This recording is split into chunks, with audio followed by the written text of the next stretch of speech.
Welcome back, friends. This is the Free NFL Bets Podcast. My name's Eric. I love betting the NFL, and I love making money betting the NFL even more. And that's what I do, guys. I win money betting the NFL. I've done it for over, it's probably like 13 years I've been doing this. And I've made quite a good chunk of change doing it. And I give out all my free picks and all my opinions for free, including on this podcast. So show some love, drop a like, drop a comment, and I hope you guys enjoy it.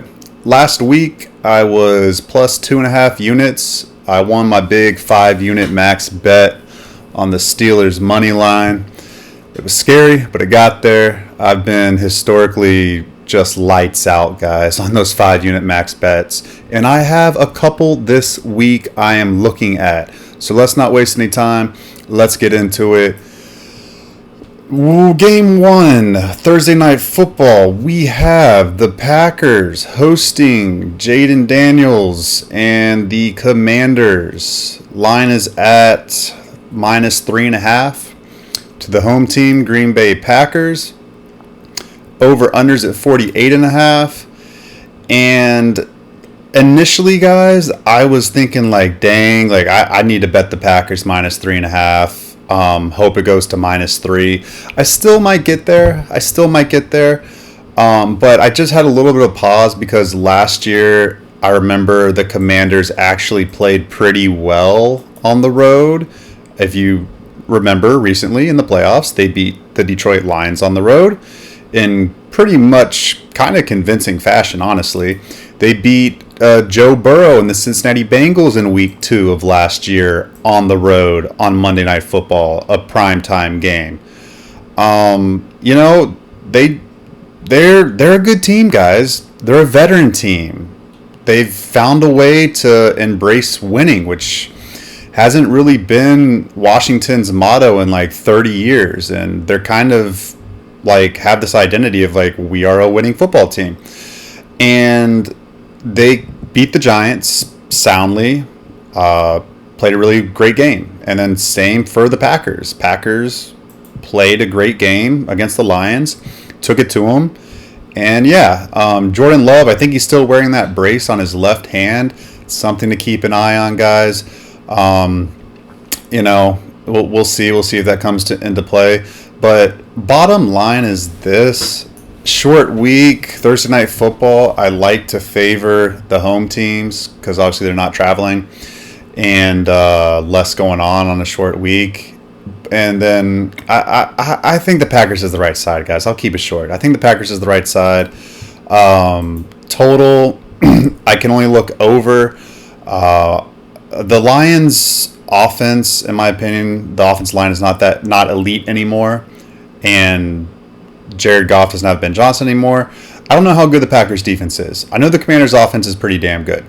I know the Packers offense is pretty damn good. I like to see points in this one, guys. Let's keep it moving. Next game, we got the Patriots and the Dolphins. And boy, man, I don't know. The Mike McDaniel, South Florida cool guy look with the gold brim shades or whatever you want to call it. His outfit, his style. It might be going out of style, guys. It might be going out of style. And last year he was kind of, in my opinion, losing the locker room, losing the belief. And now week 1 against the Colts, who they had a lot of turnover. Well, at least, change. Daniel Jones, that's a big change at quarterback. And, defense coordinator came in, Lou Anarumo. So, Dolphins is looking that bad week 1. That's alarming, guys. Patriots, they also looked very bad. A lot of new stuff going on with their team as well.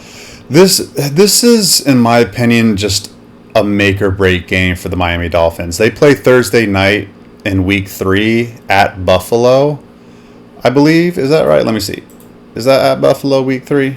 Yeah, they're at Buffalo next week. So it's a game and then a short week.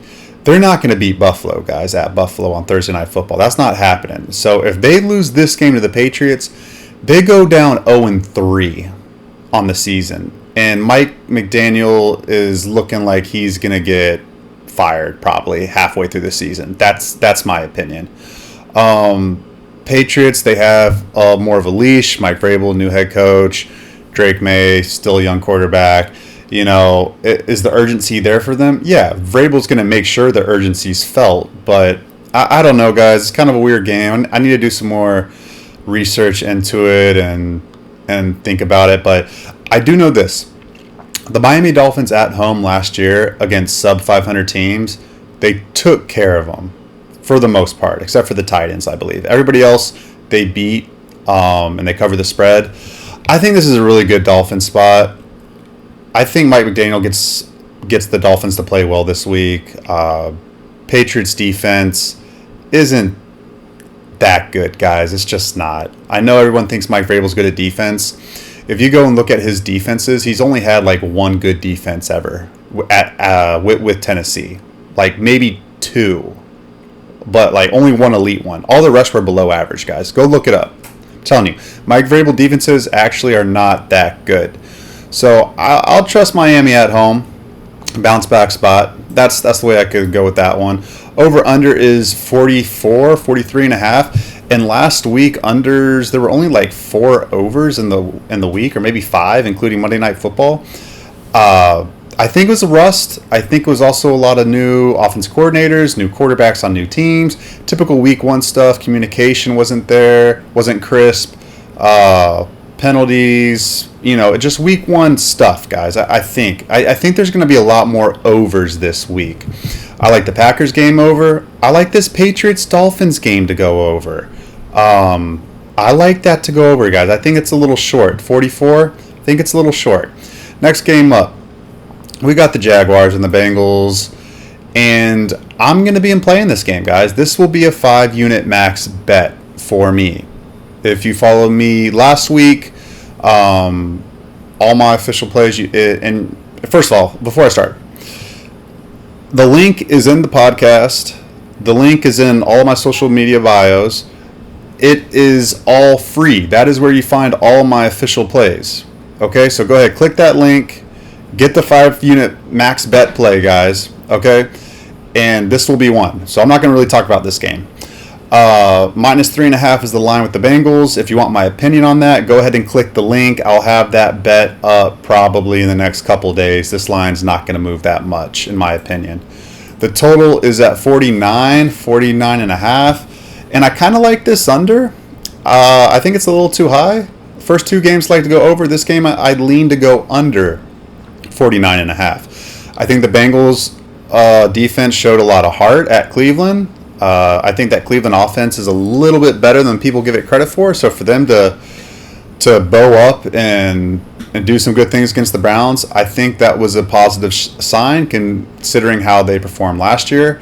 And the Jaguars defense, Tyson Campbell's healthy. Jordan Lewis is back there in the secondary now. Front 7 is talented. They performed very well last week. They can perform this week well again against this Bengals offensive line. So I think that's a little too high, guys. I like under 49.5. Let's keep it moving. Next game, we got the Browns at the Ravens. And this line's been moving a little bit, guys. It was -12 at the open, I think. Then it got all the way down to -10.5 on Tuesday. That's the day that I'm recording this podcast. Now it's up to -11.5. So more Baltimore money. And Baltimore, we all know, right? They had that awful collapse at Buffalo. They're going to be pissed off. They're going to be focused. They're going to have a very good opportunity to just take care of Cleveland. And, that defense, it started bad last season, and then they got better. The Ravens defense did. I don't know why obviously Josh Allen and the Bills offense is very, very good, obviously. So that's a part of it. But I think the Ravens at home, very, very good focus spot. I think they stifle Joe Flacco. The Browns defense, I like a lot, but against Baltimore. Baltimore's offense is just a whole nother animal, guys. Obviously, they can run the ball, but then Lamar is just so good at just finding open guys downfield. Like, they're just the king of just getting 15, 20-yard chunk plays in the passing game. That's just what they do. So, as much as I love the Browns secondary, Greg Newsome, Denzel Ward, Del Pitt, the safety, like, I really like the Browns defense. But this week, I don't know, guys. I lean over 45. I think the Ravens score 30. I think the Browns get close to like 20, somewhere around there, 17, like 30-17 goes over. Ravens cover. I think that's how it's going to go, guys. I think it's pretty chalky in that game. Next game up, we got the New York Giants at the Dallas Cowboys. Giants are +6, +5.5 road underdogs, and the Cowgirls have owned the Giants. I think they've beaten them 13 straight times, or they've beaten them like 13 out of the last 15 times. It might even be more than that, guys. They own them. The Cowboys own them, and Giants looked bad. They looked like the Giants. Even with Russell Wilson, they did some good things, and then they faltered in the red zone. Then defensively, they looked okay, but then they looked bad, and then they just look like the Giants, guys. For some reason, I still hold hope in the Giants. I still think there's enough there to be competitive, and I think that this line in particular is a little high. I think the +6 is a little rich, just a little bit. The Cowboys' defense is not good. They can be good situationally. They're going to be sound because it's a Matt Eberflus defense. And Matt Eberflus is actually a good defensive coordinator, believe it or not. Not a good head coach, but a good defensive coordinator. And I don't know, guys. So this is the thing. So in the NFL, every single week, not every single week, but for the most part, on average, there are 2 to 3 games, sometimes more, sometimes less, where the favorite wins the game, but they do not cover. And guys, this is a trend that dates back probably to the beginning of football, like in the NFL. If you just want to look it up for yourself, you can look it up for yourself, guys. I know the data off the top of my head. I've gone back the last 20 years. Like, without fail, there are about 50 wins a season from favorites where they do not cover. So if you divide that by the 18 weeks in the NFL season, that comes out to around 2.5, 3 games a week on average where the favorites win, but they do not cover. Last week was 4. The Eagles, Steelers, Bengals, and Broncos won but did not cover the spread. So 4 is a little high. Usually it's only around 2 or 3, sometimes less, sometimes a little bit more. So I think this is one of those games, guys. I think the Cowboys win. I don't think they cover. I think the Giants keep it close. I don't trust that Cowboys defense to win by margin, even against the Giants offense. I think the Giants offense goes out there and they put points on the board. I really love the over in this game. It's at 44.5, and yeah, I think the Cowboys score. I think the Giants score, guys. There's a hot seat on Brian Dable. There's a hot seat on Russell Wilson. They're going to come out. They're going to give an amazing effort. And the Cowboys defense is not great at pass rushing. They're not great at stopping the run. And their secondary is vulnerable. So I think this game goes over the total, guys. I'm probably going to bet it. Again, if you want to know if I get there or not, click the link, guys. The link has all my official plays, okay? All my official bets. I track it. I'm very transparent. I'm not some hype artist, some bullshitter. Like, you will know what my official plays are. I post my tickets when I win. Follow me on Twitter at EasyMoneyWins. Next game up, we got the Los Angeles Rams at the Tennessee Titans. Spread is -5.5 to the Rams, the road favorite. Titans are struggling still. They gave up 6 sacks to Denver. Denver's really, really damn good, but still, the wide receivers were dropping balls for Cam Ward. They're going to look a little better this week, guys, in my opinion. Just a little bit. I still don't think they're going to be good. And I like the Rams to cover. I think I'm going to bet this, guys. I'm pretty confident I'm going to get there and bet the Rams -5.5. And the reason being is because last season, the Rams on the road against really bad teams, they covered the spread really well, guys. I'll just read this off to you. The Rams 2024 season, they beat the Patriots by... Sorry, it's loading. Okay. They beat the Patriots by 6. They cover the spread. They beat the Saints. I don't know if they covered that game, actually. They might... Oh, no, I think they did. I think Carr actually played in that game. They won at San Francisco. Covered that one. They beat the Jets and covered that spread. Okay? They won at Seattle and covered that spread. All right? So they did very well on the road last season against bottom feeders or just below average teams. So, you know, you got a veteran head coach, you got a veteran quarterback in Matt Stafford, you know, a team that's been to the playoffs a lot. This team expects to win, okay? The Titans, they don't know what they can expect. Their offensive line is bottom 5 worst offensive line in the NFL. The Rams' strength is their defensive line. They get after it, flat out get after it. A lot of young, fast, strong talent on that defensive line for the Rams. I think it's another long day in the office for the Titans' offense. I think the Rams' offense finds a way to score enough points. I respect Tennessee's defense. I like their secondary. Their front 7 played better than what I thought they were going to do against the Broncos. And yeah, I still like the Rams to find a way to score enough points. I think like 20-10, 20-13, Rams win and cover. Obviously, that over-under, I just kind of spilled the beans on that. I'd like it to go under. Rams' offensive line is looking at some injuries. I don't know if they're going to be healthy. And when they can't run the ball and they're one-dimensional and the Titans have a very good pass secondary, I think that stays under, guys. I'm looking for overs this week, but if there's an under that I'm willing to take a chance on, under 42, under 42.5 Rams Titans, I like that a lot, guys. Next game up, got the Buffalo Bills at the New York Jets. Over unders at 46.5.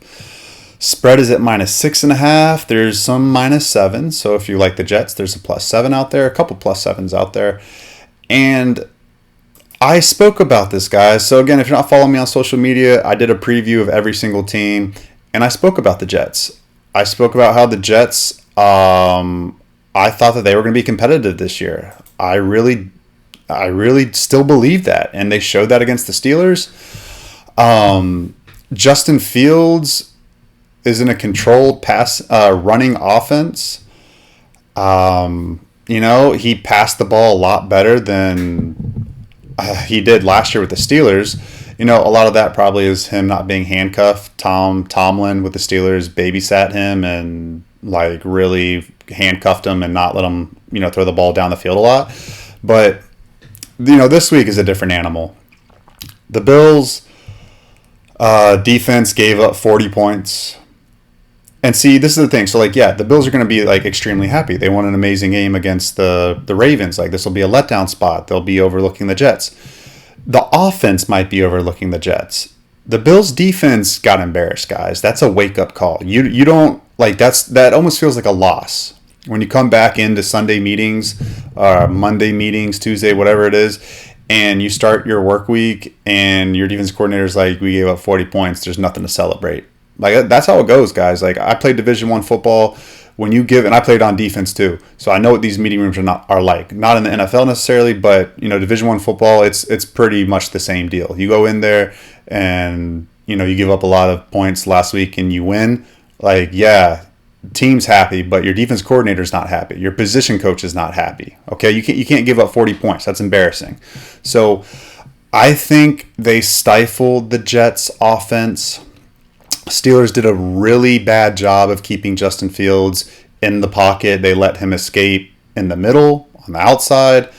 And when Justin Fields gets outside of the pocket, that's when stuff gets dangerous, because obviously he's one of the best running quarterbacks in the NFL, and then he can throw okay on the move. So I think the Bills have the perfect game plan. They play the Jets every year, twice. They know what to expect. Not from Justin Fields, but they've played Justin Fields before, guys. I'm pretty positive about that.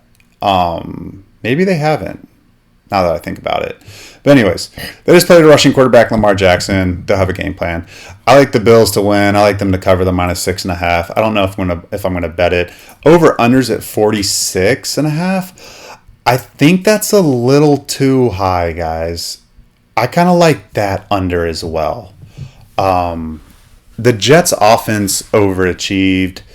Bills defense is not gonna let them do that. Bills play on Thursday night. They're going to look to get in and get out. Okay? They're not going to look to run up the score. They're going to look to ball control and nurse the lead. If they're up 14 points in the fourth quarter, if they're up like 24-10, they're going to look to run the ball, guys. That's what's going to happen. I like that under a lot. I'm going to think about that. Okay, we got 3 1 o'clock games left. Let's keep it going. We got the Bears at the Lions. Spread is -5.5. To the home favorite Lions. Total is at 47. And I'm going to say this, guys. I'm a little disappointed in the Bears defense. They held the Vikings to 12 points through 3 quarters. And then they gave up 3 touchdowns. And you just can't do that. Like, they're too talented of a defense, and they didn't even have a Jalen Jones or Jalen Johnson or whatever, and Kyler Gordon, and their backup practice squad cornerback had a pick 6. So, like, you can't even say that was an excuse. It's like that. You just can't have that, guys. Can't have that. I think Caleb Williams and the Bears offense showed some good things as well. I know they lost. I know if you're a Bears fan, this is hard to listen to. But I am here to let you know I liked a lot what I saw from the Bears. I think the Bears have a chance to go around 500 winning percentage this year, have a chance to sneak into the wild card. I still believe in the Bears, guys. I know that might sound crazy, but I think they are still alive. Lions looked exactly how I thought they were going to look. 2 new coordinators on offense and defense. It's showing, guys. They're both first-time play callers, if I remember from my notes correctly. The Lions' offensive line is not elite anymore, okay? They lost their center. Taylor Decker, the left tackle, is coming off a lot of injuries. And they lost their left guard. I forget his name or whatever. It's still a good offensive line. It's not elite anymore, guys, okay? And that's a problem for Jared Goff. Jared Goff needs a strong run game. He needs a lot of time to throw the ball down the field. And he needs somebody to make him feel good. Okay? Ben Johnson's not there anymore to make him feel good. Ben Johnson's was like his buddy. So I'm concerned, guys. I think the -5.5, -6 is a little too many points. Lions defense, I still don't think they're amazing or a team that can, right now at this juncture, with their new defense coordinator, Shepard, calling the plays, still finding his rhythm, to go up against Ben Johnson, who knows the Lions defense like the back of his hand, and also Dennis Allen, who is a great defensive coordinator for the Bears. I think this game stays close, guys. I think this might be in one of the 2 or 3 games this week where the Lions win, but they don't cover. I think the Bears keep this very competitive, and I like the over a lot in this game, guys. Bears defense was a letdown last week. This Lions team is going to be pissed off, guys. This Lions team is going to want to score a ton of points this week, guys. They want a good showing. Bears defense, they'll play well at home. Any defense on the road is not going to play as well. I think that opens up the scoring. Lions defense, I don't think they have their way at the Bears. I think Bears and Ben Johnson coming back really wants to play well in this game too. Both teams motivated. I like points a lot in this one. I'm gonna look about betting this over, guys. Next game up, we got the Seattle Seahawks at the Pittsburgh Steelers. I have already released a bet in this game, guys. So again, if you want that play, it is free. All you have to do is click the link. It's in like all my podcast bios. So on Spotify, iTunes, the link is in there. Should be in there in the description of like my About Me. If not, just go to any social media at Easy Money Wins. Click the link. The bet's there. I'll talk about the over-under. I do like this under. It's at 40. And the reason being is the Seahawks offensive line is terrible. The Steelers offensive line is not very good. And I think both defenses have a chance to really control this game. And 40 is low, but man, guys, I mean, the Seahawks can't run the ball. They can't do it, guys. And the Steelers offensive line is young, still trying to figure stuff out, or just not very good. And so I spoke about this in my preseason video on the Seahawks. I think they have a top 10 defense. They showed it last week. Steelers defense got embarrassed last week. They're going to come out and want to play well this week. I think it's like a close 17-13 kind of game, 20-10 kind of game, guys. That's what I'm looking at right there. Next game up, last 1 o'clock game, we got the San Francisco 49ers at the New Orleans Saints. San Francisco's got a lot of injuries, guys. And, you know, the offensive line has some issues. I know Dominic Pooney, he left the game early. Obviously, their wide receiver room is a mess. George Kittle's out for like 4 weeks. I even think Brock Purdy is a little gimpy. But, you know, with all that said, guys, and all you Saints fanboys out there that were like hating on me, I told y'all. Everybody was like, oh, just wait. Like, we were so injured last year and so forth and so forth. And Rattler's not that bad. No, Rattler's still that bad. Doesn't matter who's healthy. Saints are bad. They're going to be one of the worst 3 teams in the NFL with Tennessee and Carolina. So have fun being 4-13. 49ers are going to win. They're going to cover this game. If I had to give out a free bet for the week, it'll be this one. I don't care who's hurt for the 49ers. I don't care who's playing quarterback for the 49ers. 49ers are the better football team. They're going to win this game. When you win games in the NFL, you cover the spread 83% of the time. This one will not be one of the games where the team wins and doesn't cover. 49ers cover that -4.5, guys. Over-unders at 42.5. I guess I'll lean under just because I really don't expect the Saints to score that many points. And the 49ers offense is still figuring things out. You know what? I kind of really like that under. I'm going to think about betting that under. 42.5 seems a little high, guys. I think it should be closer to 40, like the Seahawks-Steelers game. I mean, the 49ers offense isn't, like, clicking right now. The Saints lost. You know, people still think they're embarrassing or one of the worst teams in the NFL. Saints are going to come out motivated. Whether or not that means they win, but they're going to come out motivated. It's still early in the season. They got a new head coach in Kellen Moore. They're going to come out and they're going to give a really damn good effort. Okay, 49ers offense is not very good right now.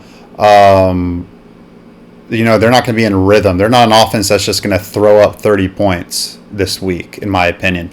I really like that under, guys. I think I'm going to bet that. Again, follow me. Click the link. Click the link, guys. See if I get there or not. Next game up, 4 o'clock game. We got the Carolina Panthers at the Arizona Cardinals.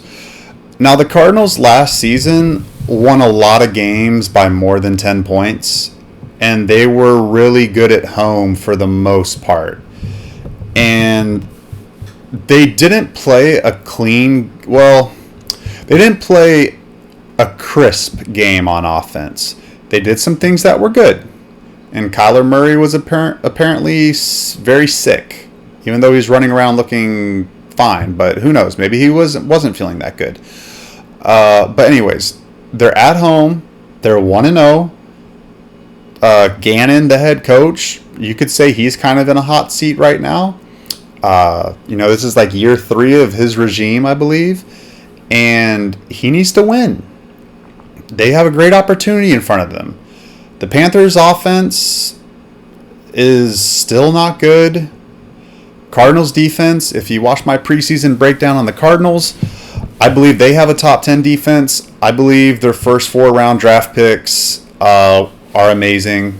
Will Johnson looked very good last week against the Saints. We'll see if Walter Nolan III plays the defensive lineman. And I mean, Panthers defense looked good, guys. I mean, yes, it was against the Saints offense, but Saints offense, Panthers offense, pretty much the same thing, okay? Cardinals won by 7 last week against the Saints. Cardinals now at home. I think they win and cover the 6.5, guys. I'm thinking about betting that. I think they win and cover. Panthers defense, they need to play better. I still believe that they can play better than what they did against Jacksonville. But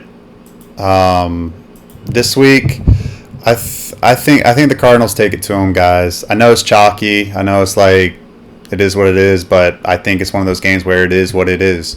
Cardinals come out, take care of business. Over-unders 44.5. This is weird because I could see the Panthers. I could see the Cardinals getting up close to 30.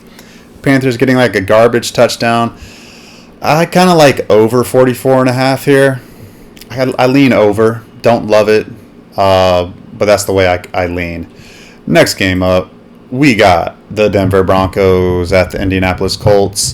Daniel Jones looked really, really good in his debut under a great offensive line. That's number one, because the Giants haven't had a stable, healthy offensive line when he was with the Giants, except for like maybe 1 year. And he looked great throwing the ball. He looked confident. He looked comfortable. Change of scenery changes players. Ask Sam Darnold. Ask Baker Mayfield. Get out of Cleveland. Get out of the Jets. Look at those quarterbacks now. Daniel Jones with Shane Steichen, that offensive line, a lot of young, talented wide receivers, strong running back room. Steichen has been able to get a lot out of his offenses since he's been the head coach with the Colts, with a lot of below average quarterback play. Gardner Minshew, Joe Flacco. He even did okay with Anthony Richardson at quarterback here and there. Like, I'm a believer, guys. I'm a believer. I'm high on the Colts. I really am. I think there's a lot of opportunity to bet and make money with the Colts this year. With that said, the Broncos defense is a top 2 defense in the NFL. I don't know if they're 1. They may be 1. They're not 3. They're either 1 or 2. I mean, they're that damn good, guys. They were the NFL sack leader last season. They are the NFL sack leader after 1 week in 2025 with 6 sacks last week. The Broncos are going to test that Colts offensive line. Colts offensive line is still very damn good, but Daniel Jones does not do well under pressure. Not many quarterbacks do. It'll be interesting, guys. I'm tempted to bet the Broncos on the road. Bo Nix scares the shit out of me. Just straight up, guys. He is spastic. He's a spaz. I said this last year on the podcast. He is like a chicken with his head cut off. Whenever he doesn't know where to throw the football in his first couple reads, his head moves side to side like sporadically. And his legs move even faster. And he's going nowhere fast. and then it looks like he's going to stumble. It's just, it's a mess, guys. And it showed last year. It got him in trouble, and it got him in trouble last week. He threw multiple interceptions. Looked lost, wasn't calm. He's never calm. And I like the Colts defensive line. I do. I think the Colts defensive line is underrated. And I think that they can cause havoc on the Broncos. I kind of like this under. The only thing is, I hate betting unders with turnover-prone quarterbacks. That's number one. Don't bet unders with turnover-prone quarterbacks. Daniel Jones is still a turnover-prone quarterback, and Bo Nix definitely is on the road against a competent defense with the Colts. So, and then number two, I like both of those play callers. Sean Payton, definitely respect him as offensive play caller, and Shane Steichen, I respect him a lot too as an offensive play caller. I can only look over in this game. Over 42.5, guys. Next game up, we have the Eagles at the Chiefs. This will be a 5-unit max bet play for me, guys. I'm not going to give it out here. Again, click the link sometime throughout the week. This line's not going to move, guys.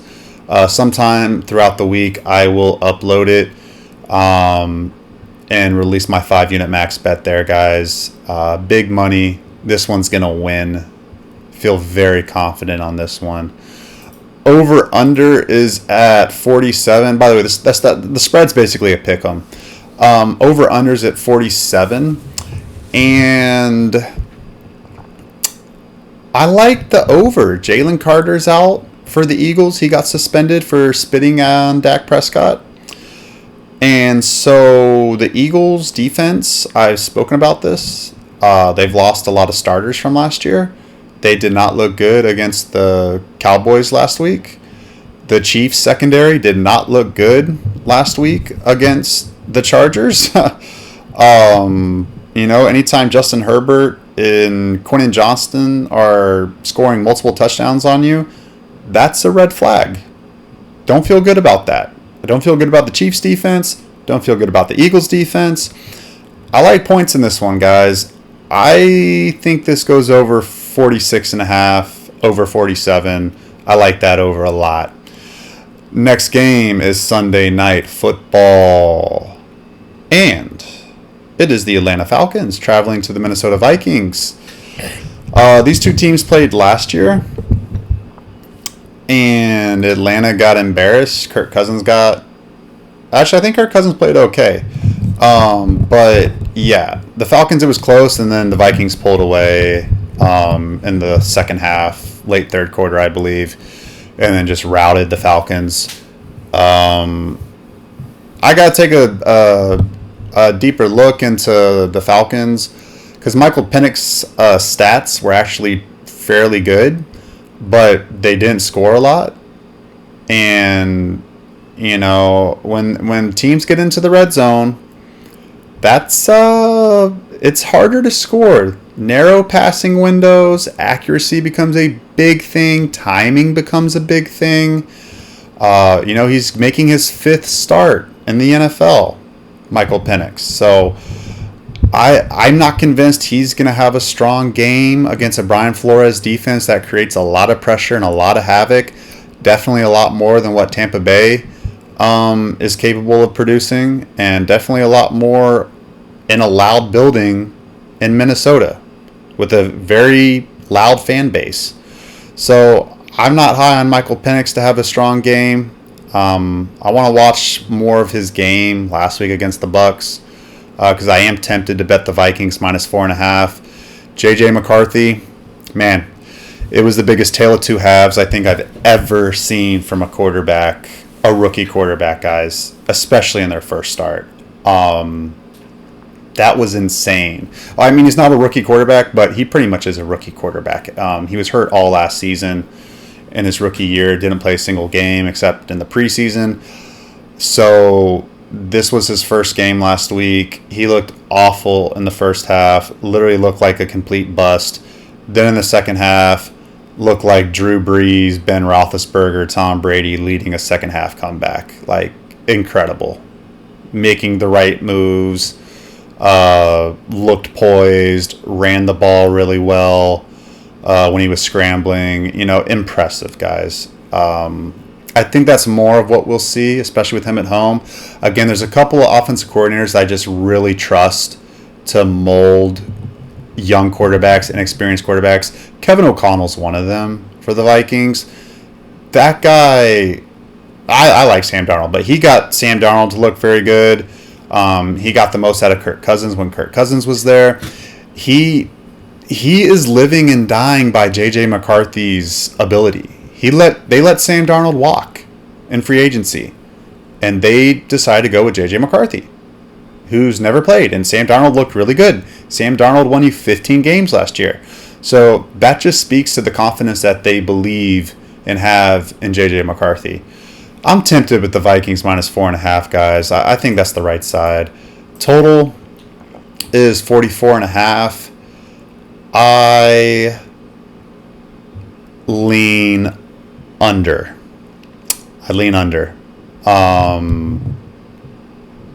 And the reason being just I don't see the Falcons scoring much on the road against Brian Flores' defense. And then J.J. McCarthy, he's still pretty much a rookie. Falcons defense, they're not amazing, but I see the Vikings controlling the game probably. I'm not going to bet that total, guys. All right, Monday Night Football. And this is awesome, guys. Such a better idea. I know it sucks for all the people on the East Coast because the second game starts at 10 o'clock. But the other format where they had one game starting at 7 and then the other game starting at 8:15 was just freaking stupid. Like, I can't watch both games at once. Hard for me to track both games. Like, it's just really annoying. Now we get the Buccaneers at the Texans starting at 7 o'clock Eastern Time, 6 o'clock Central Time, and then the Chargers and Raiders starting at 10 o'clock Eastern Time. So the spread for the Bucs at the Texans is minus 2.5. There were some threes earlier today, guys. So there's been some buyback money on the Bucs. And I'm going to tell you right now, I think the Bucs win this game. I am tempted to bet the Bucs. Texans' offensive line is not good. They got injured against the Rams, and I'm not a huge believer in the Texans' offensive line right now. I think they're going to continue to struggle. C.J. Stroud said that last week's practice was lackadaisical, is what he said. He said it needs to be more crisp. So Texans offense is going to come out. They're going to put together a better showing. Buccaneers defense, I think it's a average, maybe a little above average. I think they're capable of having a strong outing. Texans defense is very good. Top 10 defense in the NFL. I really like the under more than the side in this game. Over-under's at 42.5. I would love to get a 43, but I think 42.5 is fine. I don't think any team scores more than 24 points in this one. Texans defense on Monday Night Football coming off a loss, they are going to be ready to rock and roll. Buccaneers are going to struggle on offense, guys. Definitely believe that. Texans offense, they're not in good enough form. They don't have a strong enough offensive line to score over 24 points. I could see a 20-16 game, 21-17 game. I'd be surprised if both teams scored 20 points in this one, guys. I think there's a lot of field goals that will happen in that one. Next game up, the late game on Monday night, the Chargers at the Raiders. Chargers look damn good, guys. Let's make no freaking mistake about it, okay? Justin Herbert was great, okay? Haven't been able to say that against above 500 teams in like the last 3 seasons or really his career. And to go on the road at Brazil in a big stage, Friday night opener, week 1, against the defending AFC champions in Kansas City, a team that is king of the division, and you just put on that great of a performance. I mean, hats off to them, man. I'm taking note of that. Defense still played very well, very disciplined. They're one of the best NFL defenses last season. They have an opportunity to have another good game this week. I think it's Chargers or nothing, guys. I really do. I don't believe in Geno Smith. Geno Smith is okay. He's maybe a good fit for a year or two for the Raiders, but is he going to win you a Super Bowl? Is he going to win meaningful games? I don't think so. Chargers are going to be ready to go in this one. Raiders are going to be ready to go. They're off a good win at New England. For them at least, I want a flat 3. I think by kickoff, guys, it will be -3 flat. I don't think it'll be 3.5. I think there will be some line movement. I think there will be some Raiders money coming in. I think we get a -3. There is one -3 I'm seeing right now. I think the Chargers defense stifles Geno Smith. Ashton Genty, I'm not a believer in him right now. I'm not a believer in their run game. Geno Smith, average. Chargers defense, above average. Chargers offense, capable of scoring against the Raiders defense. I like the Chargers. Sign me up. Sign me up for the -3 for the Chargers. I might get there with that, guys. Over-unders at 47. I kind of like the under in that game. I like Patrick Graham, the defensive coordinator. Chargers getting to 27 points seems a little bit of a reach for me, even though I just talked them up. And the Chargers getting to 20 points is kind of a little bit of a reach for me, too. I think that goes under, guys. I kind of like that to go under the total. And that's the podcast, guys. Week 2. Appreciate you guys for watching on YouTube. Appreciate you guys listening on the podcast world. Tell a friend, tell your brother, tell your dad, hey, listen to Eric, free NFL bets. This guy's a long-term winner, wins money at the NFL, betting the NFL. I live and breathe this stuff, guys. This will probably be my more routine time. Sorry for last week. I'm still getting into the rhythm of NFL again. Tuesday, Wednesday night, I will release the podcast and on YouTube, and that will be the routine going forward, guys. Drop a like, drop a comment. Love y'all. Let's make money together. Let's do it.